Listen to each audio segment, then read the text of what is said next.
الحمد للہ وکفی وسلام علی عباده الذین اصطفی اما بعد۔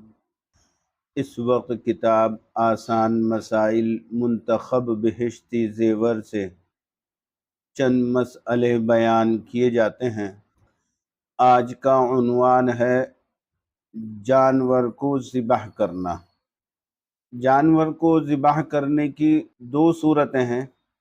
ایک تو وہ جانور جو قربانی کے لیے ذبح کیا جاتا ہے، اور دوسرا قربانی کے علاوہ جو جانور ذبح کیے جاتے ہیں۔ دونوں کے مسائل یہاں پر بیان کیے جائیں گے۔ مسئلہ 3620، ذبح کرنے کا طریقہ۔ جانور کو بائیں کروٹ پر قبلے کی طرف رخ کر کے لٹا دیں اور بسم اللہ اللہ اکبر کہہ کر تیز چھری سے اس کے گلے کو کاٹیں یہاں تک کہ 4 رگیں کٹ جائیں۔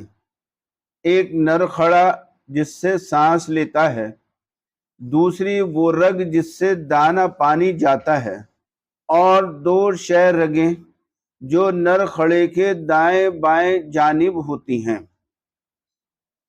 ذبح کرنے کے سلسلے میں سب سے پہلی چیز تو یہ ہے کہ جانور کو بائیں کروٹ پر لٹایا جائے گا۔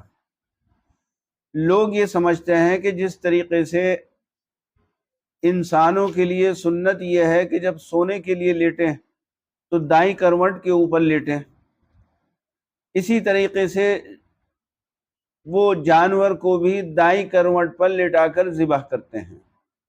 حالانکہ ایسا نہیں ہے۔ جانور کو ذبح کرنے کے لیے جب لٹایا جائے گا تو اس کو بائیں کروٹ کے اوپر لٹا کر قبلے کی جانب اس کا رخ کر دیا جائے گا۔ دوسری بات، بسم اللہ اللہ اکبر پڑھ کر جانور کو ذبح کیا جائے گا۔ اور تیسری چیز یہ ہے کہ تیز چھری سے اس کے گلے کو اتنا کاٹیں کہ جو گلے میں 4 رگیں ہوتی ہیں وہ چاروں رگیں کٹ جائیں۔ ایک نرکھڑا جس سے جانور سانس لیتا ہے، اور دوسری وہ رگ جس سے دانہ پانی جاتا ہے، اور 2 شہ رگیں جو نر کھڑے کے دائیں بائیں جانب ہوتی ہیں۔ یہ چاروں رگیں اگر کٹ گئیں تو جانور شرعی طور پر حلال ہو جائے گا۔ مسئلہ 3621، اگر 4 میں سے 3 رگیں کٹیں تو اس کو کھانا حلال ہے، اور اگر 2 رگیں کٹیں تو اس جانور کا کھانا جائز نہیں، وہ مردار ہے، اور ان 4 رگوں کے کٹنے کے بعد بھی گلا کاٹنا مکروہ ہے۔ جانور کی 4 رگیں کٹ جانا یہ بہتر اور افضل ہے، لیکن اگر 4 رگیں نہیں کٹ سکی، 3 کٹی، تب بھی اس جانور کو کھانا حلال ہوگا۔ لیکن اگر 2 رگیں کٹی اور 2 رہ گئی تو اب ایسی صورت کے اندر وہ جانور مردار کے حکم میں ہوگا اور اس کو کھانا کسی صورت کے اندر جائز نہیں ہوگا۔ مسئلہ 3624، ذبح کرنے میں اگر جانور کی گردن کٹ کر الگ ہو جائے تو اس کا کھانا جائز ہے، مکروہ نہیں، البتہ جان کر اتنا زیادہ ذبح کرنا کہ گردن الگ ہو جائے یہ عمل مکروہ ہے۔ گردن کاٹنے کے لیے جب چھری چلائیں تو اتنا زیادہ چھری کو نہ چلائیں کہ گردن کٹ کے الگ ہو جائے، کیونکہ گردن کا کاٹنا اور جسم سے الگ کر دینا یہ بہتر اور مناسب نہیں ہے، کیونکہ یہ عمل مکروہ ہے۔ لیکن اگر غلطی سے کٹ کر گردن الگ ہو گئی تو بہرحال اس کا کھانا جائز ہوگا۔ خاص طور سے یہ آج کل جو فارمی مرغیاں بولر وغیرہ آ رہے ہیں، ان کی گردن کے اندر تو کوئی ہڈی مضبوط ہوتی نہیں۔ بعض مرتبہ آدمی تیزی کے ساتھ میں جب چھری چلاتا ہے تو ان کی گردن کٹ کر الگ ہو جاتی ہے۔ تو کوشش یہی کرنی چاہیے کہ گردن کٹ کر الگ نہ ہو، اور اگر غلطی سے بھولے سے ہو گئی تو بہرحال اس کا کھانا جائز ہے۔ مسئلہ 3629، اگر ایسی صورت پیش آ جائے کہ جانور کو لٹا کر شرعی طور پر ذبح کرنا ممکن نہ ہو تو مجبوری میں دور سے ہی بسم اللہ اللہ اکبر پڑھ کر برچھی وغیرہ مار دیں اور خون بہ جائے تو جائز ہے۔ بعض مرتبہ جانور ذبح کرنے کے وقت میں چونک جاتا ہے اور کھل کر کے وہ بھاگنے لگتا ہے، اس وقت کسی کی اتنی ہمت نہیں ہو پاتی کہ جانور کو پکڑ کر باندھے اور اس کو لٹا کر کے ذبح کریں۔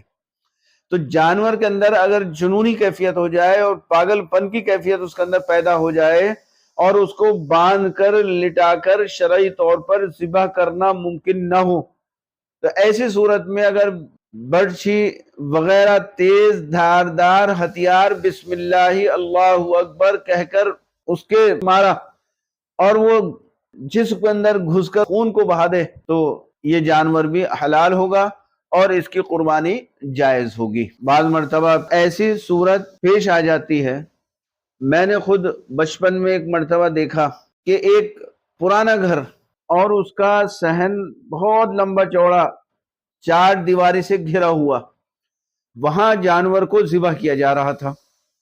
جانور اپنے پیروں کی رسی توڑ کر گھر کے میدان کے اندر چاروں طرف بھاگنے لگا اور جتنے وہاں پر ذبح کرنے والے حضرات موجود تھے وہ سارے کے سارے اپنی جان بچا کر چھتوں کے اوپر دیواروں کے اوپر جا کر کھڑے ہو گئے۔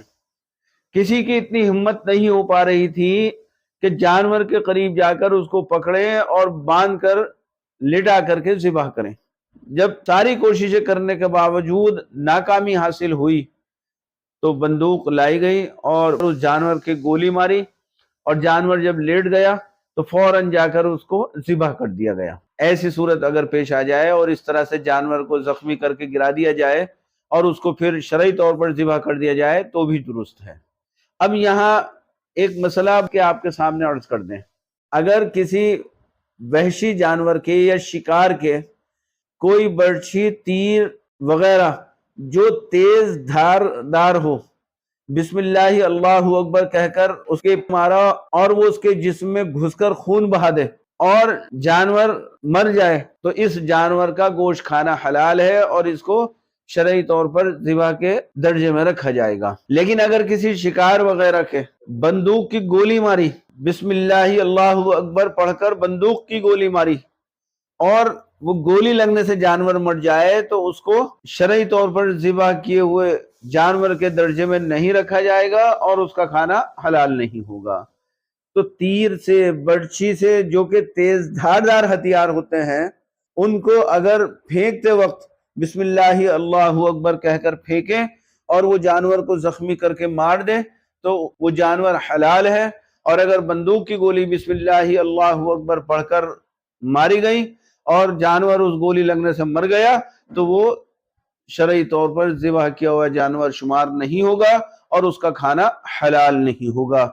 دونوں چیزوں کے اندر فرق یہ ہے کہ برچھی تیر یہ اپنی دھار کی وجہ سے جسم کے اندر گھستے ہیں اور خون کو بہاتے ہیں، اور بندوق کی گولی یہ اپنی دھار کی وجہ سے شکار کے جسم میں نہیں گھستی بلکہ اپنی طاقت کی بنیاد پر جانور کے جسم کے اندر گھستی ہے، اس لیے بندوق کا حکم تیر اور برچھی کے حکم سے الگ ہوگا۔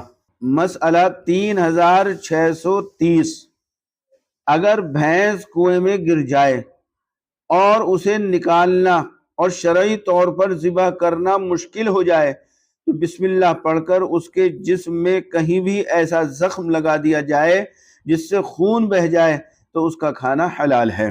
بھینس کنویں کے اندر گر گئی اور کسی بھی طریقے سے اس کو نکالنا ممکن نہیں ہے، اندیشہ ہے کہ یہ کنویں کے اندر پڑے پڑے مر جائے گی، تو ایسی صورت میں اگر کسی دھاردار چیز سے اس کے جسم کے اوپر زخم لگا دیا جائے جس سے اس کے جسم کا خون نکل کر بہ جائے تو اس بھینس کا کھانا حلال ہے اور اس کو ذبح کیے ہوئے جانور کے حکم میں مانا جائے گا۔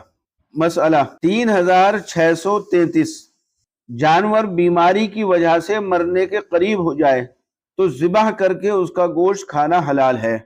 بعض مرتبہ کوئی پالتو جانور وہ بیمار ہو جاتا ہے اور اندیشہ ہو جاتا ہے کہ یہ مر جائے گا، تو اس کو مرنے سے پہلے اگر شرعی طور پر ذبح کر لیا جائے اور اس کا خون بہ جائے تو اب اس جانور کا کھانا حلال ہے۔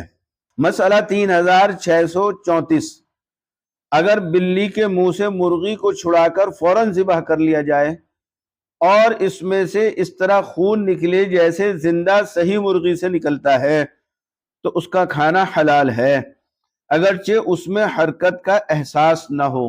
بعض مرتبہ کسی کی مرغی کو بلی اٹھا کر لے جاتی ہے اور اس کو زخمی کر دیتی ہے، اب بلی کو دوڑا کر مرغی اسے چھین لی اور مرغی بالکل مرنے کے قریب تھی، تو اس کے مرنے سے پہلے اگر بسم اللہ اللہ اکبر پڑھ کر اس مرغی کو ذبح کر دیا جائے اور اس میں سے خون نکلے تو اس کا کھانا حلال ہے، اگرچہ مرغی کے اندر حرکت کا احساس نہ ہو۔ مسئلہ 3635، ذبح کرنے سے پہلے رسی سے باندھ کر گرانے میں جو جانور کو تھوڑی بہت تکلیف ہوتی ہے، شریعت نے اس کو ضرورت کی وجہ سے معاف قرار دیا ہے۔ جانور کو جب ذبح کرنے کے لیے لیٹاتے ہیں تو اس کے پیروں کو رسی سے باندھا جاتا ہے اور پھر اس کو دھڑام سے فرش کے اوپر گرایا جاتا ہے۔ ان سارے عمل کے اندر ظاہر سی بات ہے جانور کو تھوڑی بہت تکلیف ضرور ہوتی ہے، اور جانور کو بلا وجہ تکلیف پہنچانا منع ہے، تو اس مسئلے کو یہاں پر بیان کیا گیا ہے۔ چونکہ یہ ضرورت ہے، بغیر باندھے اور گرائے ہوئے جانور ذبح نہیں ہو سکتا، لہذا اس باندھنے اور گرانے کے اندر جو جانور کو تھوڑی بہت تکلیف ہوتی ہے شریعت نے اس کو معاف قرار دیا ہے۔ مسئلہ 3636، جانور ذبح کرنے کے بعد اتنی دیر چھوڑ دیا جائے کہ وہ ٹھنڈا ہو جائے اور حرکت بند ہو جائے۔ ٹھنڈا ہونے سے پہلے کھال اتارنا اور ہاتھ پیر توڑنا مکروہ اور منع ہے، اس سے جانور کو بہت تکلیف ہوتی ہے۔ دیکھیے جانور کو جب ذبح کر دیا جائے تو تھوڑا انتظار کیا جائے کہ جانور ٹھنڈا ہو جائے۔ ابھی جانور ٹھنڈا نہ ہو اور اس کی کھال اتارنی شروع کر دے، اس کے ہاتھوں پیروں کو توڑنا شروع کر دے تو یہ مکروہ اور منع ہے، کیونکہ اس طرح سے جانور کو سخت تکلیف ہوتی ہے۔ اس لیے احتیاط کرنا چاہیے اور جانور کو بلا وجہ تکلیف نہیں پہنچانا چاہیے۔ اللہ پاک ہم سب کو ان باتوں کے اوپر عمل کرنے کی توفیق عطا فرمائے اور شرعی طور پر اپنے جانور کو ذبح کرنے کی توفیق عطا فرمائے۔ وآخر دعوانا ان الحمد للہ رب العالمین۔